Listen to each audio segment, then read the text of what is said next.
Welcome to BK Spoken English. Today we will discuss about the Spoken English lesson number 4. Can is a statement.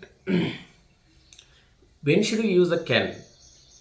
Can is indicates about the capacity. Can is indicating about the capacity. నేను చేయగలను అని చెప్పేటటువంటి సందర్భంలో ఏం వాడతామంటే can అనే స్టేట్మెంట్ను ఉపయోగించడం జరుగుతూ ఉంటుంది. చేయగలను, నేను ఇంగ్లీష్ మాట్లాడగలను, ఐ కెన్ స్పీక్ ఇంగ్లీష్. నేను గుడికి వెళ్ళగలను, I can go to temple. నేను ఎగ్జామ్ రాయగలను, I can write an exam.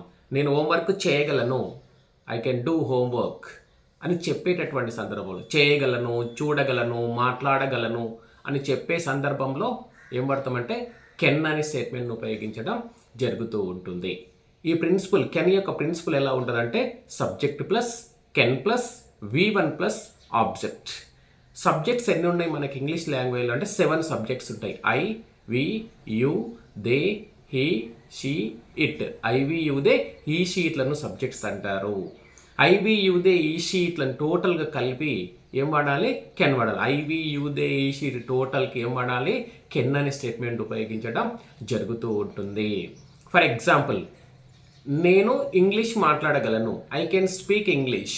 నేను పాట పాడగలను, I can sing a song. నేను కార్ నడపగలను, I can drive a car. నేను గుడికి వెళ్ళగలను, I can go to temple. నేను హిందీ మాట్లాడగలను, ఐ కెన్ స్పీక్ హిందీ. నేను హోంవర్క్ చేయగలను, ఐ కెన్ డూ హోంవర్క్ అనేటటువంటి చెప్పేటటువంటి సందర్భంలో కెన్ అనేటువంటి స్టేట్మెంట్ ఉపయోగించడం జరుగుతూ ఉంటుంది. Spoken English classes has been started yesterday. If you are more interested, you can come and join BK Spoken English. Thank you very much.